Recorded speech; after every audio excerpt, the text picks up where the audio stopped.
Зик сайн залуусаа. За энэ удаагийн хичээлээр хэдүүлээ. Мэдээж олон цагийн хамаарал гэдэг хичээлийг үзнэ.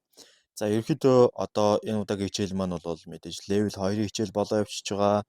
За ерөнхийдөө олон цаг гэж юу юм бэ гэдгээс хамгийн ихэнд эхлэх нь зүйтэй гэж үзсэн. Яг гэвэл өнгөрсөн удаагийн хичээлээр бид нэг цаг дээрээ зөвхөн бариад явах боломжтой хамгийн олон боломжтой зүйлсийг буюу хамгийн чухал зүйлийг одоо тэр нь юу исэн бэ гэх юм бол интернал болон swing structure байсан. За тэгээд тэрийг үзсэн учраас одоо ерөнхийдөө нэг цаг дээрээ ингээд хийгээд явах боломжтой зүйл маань дуусаад олон цаг буюу multiple time frame гэдэг зүйл рүү ороод ирж байгаа.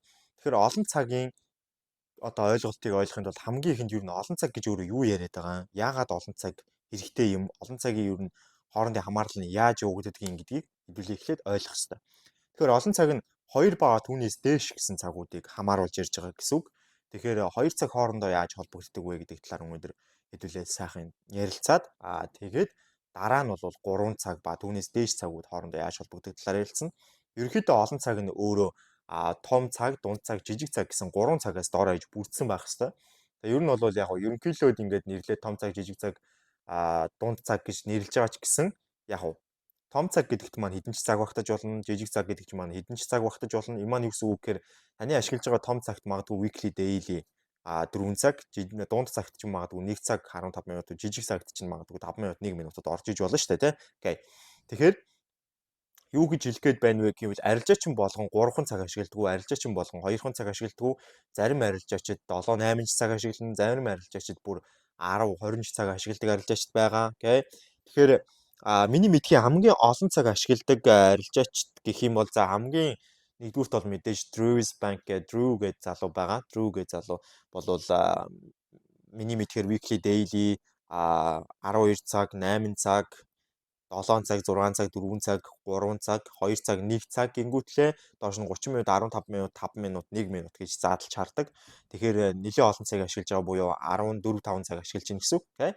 Тэгэхээр яагаад бид нэр ийм олон цагийг ашиглаад байгаа юм бэ? Ер нь би ч гэсэн одоо олон цаг ашигладаг гэхдээ миний хувьд бол би weekly, daily 4 цаг заримдаа 1 цагийг харна харахгүй бол 30 минут тэгээд 10 15 минутыг заримдаа харна харахгүй бол 5 минут руу хардаг. Тэгээ 1 минут руу хардаг байгаа. Окей.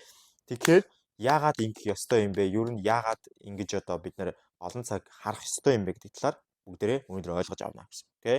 За. Тэгэхээр олон цаг гэдэг зүйл маань multiple time frame буюу 2 ба түүнээс дээш цагийг хамруулдаг гэж барьж ирсэн. Өнөөдөр хэдүүлээ 2 цагийн хоорондын холбоо хамаарлыг ойлгоод авъя. Тэгэхээр бид нар daily time frame гэдэг цаг байлаа гэж бодъё л доо. Тухайн daily time frame гэдэг цаг маань ерөнхийдөө цагийн талаар би тайлбарлаж хагаад тодорхой хугацаанд багтаад үүссэн байгаа маркетинг хөдөлгөөний дүгнэлтийг харуулдаг зүйлийг цаг гэж нэрлэнэ гэж. Тэгэхээр тухайн хугацааг нь бол тухайн цагны нэрэн зааж өгч байгаа. За жишээ нь daily гэхэд бол нэг бүтэн өдрийн буюу 24 цагийн хугацаанд маркет дээр болоод өнгөрсөн зүйлсийг хэмжээд болоод өнгөрсөн зүйлсийг дүгнээд гаргаж ирж байгаа. Ийм зүйл, ийм цаг байгаа. Тэгэхээр 24 цаг буюу daily time frame дээр байгаа нэг ширхэг candle нь өөрөө бүтэн 24 цагийн туршид явагдсан байгаа арилжааны бүгдийг нь нийлүүлээд гарсан байгаа дүгнэлт гэж ойлгож байна гэсэн. Тэгэхээр юуны арилжааны дүгнэлт гэхээр юу гэж ойлгох вэ гэхээр Buyer-ууд болон seller-ууд гэж хоёр төрлийн арилжаачид байгаа. Buyer-ууд болон seller-ууд үргэлж одоо захиалгаараа хоорондоо мэдээж нэг тал нөгөө талаа үргэлж түлхэж таталцаж байдаг тийм ээ. Окей, ойлгомжтой. Тэгэхээр 24 цагийн туршид buyer-ууд илүү байв уу, seller-ууд илүү их хэмжээний захиалгатай байв уу, buying талд илүү хэмжээний volume байв уу, selling талд илүү их хэмжээний volume байв уу гэдгийг candle-аар харуулж өгч байгаа. Тэр candle нь өөрөө нэг гин ширхэг candle нь өөрөө бүтэн 24 цагийн туршид явагдсан үйл хөдөлгөөнийг дүгнээд гарч иж байгаа дүгнэлтийн нэг ширхэг candle гэсэн. Окей. Тухайн өдрийг дүгнж байгаа candle. Тэгэхээр тухайн өдрийг дүгнж байгаа 24 цагийн туршид явсан volume-ыг дүгнээд гаргаж ирж байгаа candle маань өөрөө улаан байвал бид нар юу гэж ойлгох нь вэ? Окей. За 24 цагийн туршид бол яах нь вэ? Seller-үүд илүү хүчтэй байсан байна, доминант байсан байна. Seller-үүд илүү хэмжээний захиалга өгсөн байна, илүү хэмжээний sell volume давмгаалсан байна. Зах зээл дээр уналт явагдсан байна гэж дүгнэж байна. Ногоон байвал buyer-ууд илүү хэмжээний захиалга өгсөн байна, buying volume өндөр байсан байна, buyer dominant байсан байна. Мэдээж зах зээл дээр бол өсөлт явагдсан байна гэдгийг харж байна. Окей. За. Тэгвэл бодоод үзээрэй 24 цагийн candle өөрөө ногоо юм уу улаан байлаа гэхэд тухайн 24 цаг тэр чигтээ унсан эсвэл тэр чигтээ өссөн гэсэн үг бас биш. Юу гэсэн үг гэхээр нэг ширхэг улаан candle байлаа гэж бодоход daily time frame-ийн тухайн candle нэг ширхэг улаан candle байлаа гэж бодоход тухайн өдөржингөө уналт явагдсан гэсэн үг биш байдаг. Зүгээр л яах нь сэлрүүд илүү давмгаалсан, сэлийн волюм илүү өндөр байсан л гэдэг утгыг илэрхийлдэг. Тэгээс биш одоо энэ дээр хэдүүлээ бүтэн өдрийгөө дотор нь хувааж үзээд бусад цаг руу шилжүүлж оруулна. Энэ маань юу гэсэн үг гэхээр дээлигийн нэг ширхэг кандал дотор за ерөөсөө зүгээр ингээ асуучих л та. 24 цаг дотор хичнээн ширхэг 4 цаг байгаа вэ? За мэдээж 6 ширхэг байгаа тийм үү? 4 цаг. 1 4 цаг, 2 4 цаг, 3 4 цаг, 4 4 цаг, 5 4 цаг, 6 4 цаг нийлжиж нийт 24 цагийг үүсгэж байгаа. Тэгвэл 6 ширхэг 4 цаг 24 цаг дотор багтж байгаатай адилхан 24 цагийн кандал дотор 4 цагийн 6 ширхэг кандал багтдаг. Окей. Тэгэхээр энэ маань юу гэсэн үг гэхээр 4 цагийн 6 ширхэг кандлын хөдөлгөөний үр дүн нь 24 цагийн кандал дээр харагддаг гэсэн. Тэгэхээр тухайн 24 цагийн кандал маань улаан байна гэдэг маань за яг 4 цагийн 6 кандал маань тэр чигтээ зургуулаа улаан байсан байж болно. Тийм учраас 24 цагийн кандал маань улаан гарсан байж болно. Тэгвэл 24 цагийн кандал маань улаан байгаа боловч 4 цагийн 6 кандал маань сөөлжсэн бас байж болно. Гэхдээ ногоон кандалууд нь жижигхэн, улаан кандалууд нь том байсан байж болно. 24 цагийн улаан кандал маань өөрөө улаан байна. Гэхдээ 4 цагийн кандалууд маань өөрсдөө 6 ширхэг кандал маань хаа нэг ганц ширхэг ч юм уу ногоон кандалтай байсан байж магадгүй. Гэх мэтлэнгээр юу хэлэх гээд байна вэ гэх юм бол daily time frame-ийн кандал улаан гарлаа гэд тухайн өдөр тэр чигтээ уналттай байсан гэсэн үг биш. Дунд нь баг зэргийн өсөлтүүд болон уналтууд хойлогдож явсан байдаг. Гэхдээ сайтраа ажиглах юм бол мэдээж уналт нь өсөлтөөсөө хамаагүй илүү давсан байдаг л гэдгийг харуулж өгсөн. Окей.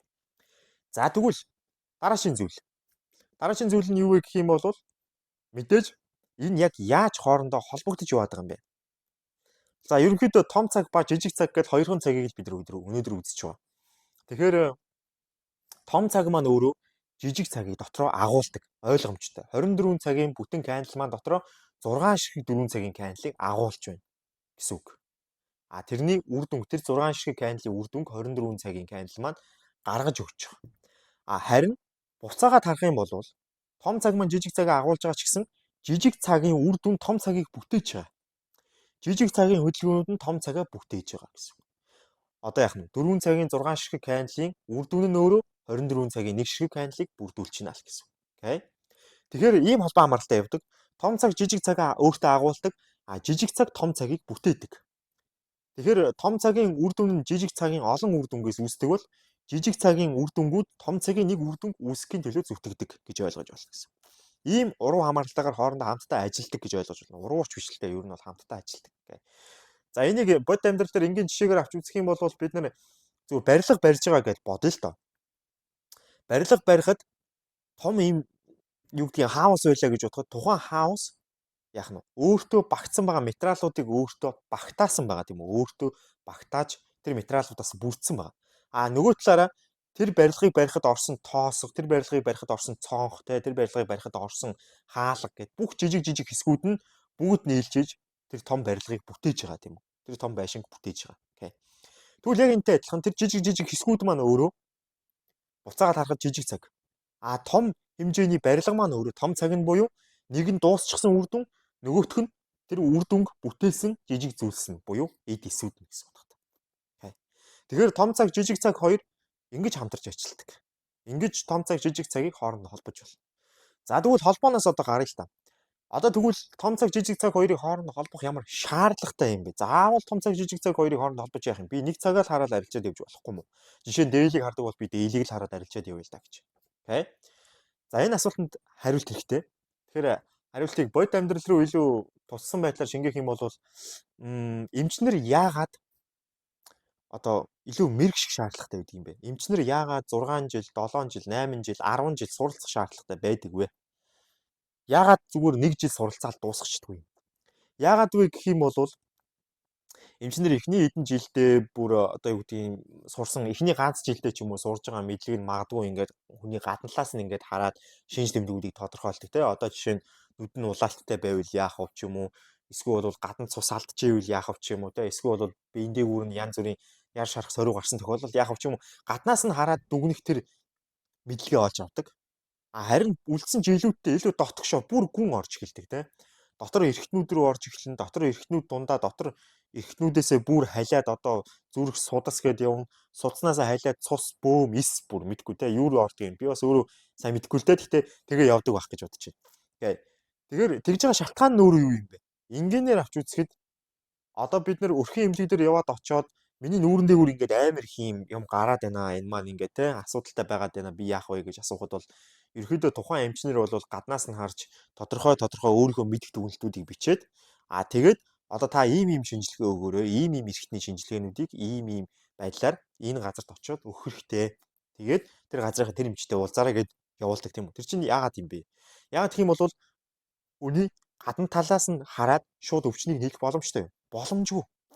Тийм болохоор дотор талын эрхтнүүд рүү нь шилжиж дотор талын эрхтнүүдээр нь дамжуулж буцаагаад гадна талд нь болоод байгаа үйл явцыг мэдэх гээд нь шүү дээ, тийм. Юу болоод байгаа юм? Энэ хүний дотор эрхтэнд илэг нь байна уу? Бөөр нь байна уу? Ходоод нь доо байна уу, тийм? Ямар хэсгээсээ болоод ингээд бохирдол үүсээд гадна талын арьсан дээр асуудал үүсээд байна вэ гэдгийг мэддэг. За яг энэ шүү. Яг энэ. Тэгэхээр энэ гадна талд харагдаж байгаа энэ өнгөн үр дүн үнэндээ бол гадна талаасаа үүсэж байгаа биш, дотор талаасаа үүсэж байгаа. Дотор талаасаа асуудал үүссэн учраас гадна талтаа гарч байгаа тийм. Яг тэр байдлаар тэгвэл маркет дээр үүсэж байгаа тэр daily time frame дээр үүсээд байгаа уналт өсөлтийн кандалууд өөрсдөө тэр нэг ширхэг улаан эсвэл нэг ширхэг ногоон кандал чи өөрөө зүгээр л нэг ширхэг улаан нэг ширхэг ногоон кандал биш. Тэр бол дотор талдаа уг үжигэндээ илүү том зүйлийг агуулчихдаг. Тэр дотор юу болсон болоод уналтын кандал гарч юу? Юу болсон болоод өсөлтийн кандал гарч юу гэдгийг мэдхийн тулд хүмүүс томоос нь жижиг рүү жагсааж яг нь daily time frame 4 цаг 1 цаг 30 минут 15 минут 5 минут 1 минут гэдэг доош нь илүү гүнлүүн шумбаж илүү гүнлүүн орж хардаг гэсэн үг. Энэ маань өөрөө олон цагийг ашиглах шалтгаан. Таны харж байгаа том цаг дээр болж байгаа үйл явц жижиг цаг дээр болсон үйл явцын үр дүн байгаа. Тэгвэл та том цаг дээр зүгээр үр дүнг харах биш. Том цаг дээр ирээдүйн үр дүнг тодорхойлох шаардлагатай. Том цаг дээр ирээдүйн үр дүнг урьдчилж харах шаардлагатай. Ягаад гэвэл та арилжаач чинь. Арилжаач чинь үүний үндсэн одоо өөрийнх нь үүрэг нь бол ерөөсөө л ирээдүйд болох боломжтой хөдөлгөөнийг өөрчлөн таамаглах, ирээдүйн үр дүнг өөрчлөн таамаглах, зөв таамаглах. Тэгэхэд бол бид нар задлан шинжилгээ хийж жижиг цаг руу орох хэрэгтэй. Жижиг цаг дээр юу болсон болохоор том цаг дээр ийм болох боломжтой байсан. Эсвэл болох боломжтой юм бэ гэдгийг бид нар харах гэж. Окей? Тийм учраас олон цаг гэдэг зүйлийг ашиглах хэрэгтэй. Ийм учраас хүмүүс дор хаяж 2 цаг, түүнээс дээшээ 3 цаг, 3 цагаас ингээд дээшээ хязгааргүй олон цаг ашиглаад явдаг. Окей? Ийм байдаг. Тэгэхээр ингээд тайлбарлах юм бол daily time frame-ийн нэг кандал 4 цагийн 6 кандалыг агуулж байгаа. 4 цагийн 6 кандал daily time frame-ийн нэг кандалыг бүтээж байгаа. Тийм учраас daily time frame-ийн одоо үүссэн байгаа кандалуудыг дараагийн үүсэх боломжтой кандалыг эсвэл дараагийн үүсэх боломжтой 5-10 кандалыг буюу дараагийн бүтэн 1-7 хоногийг бүтэн 1 сарыг өөрчлөн таамаглахын тулд бид нэр яах нь 4 цаг руу харах хэрэгтэй.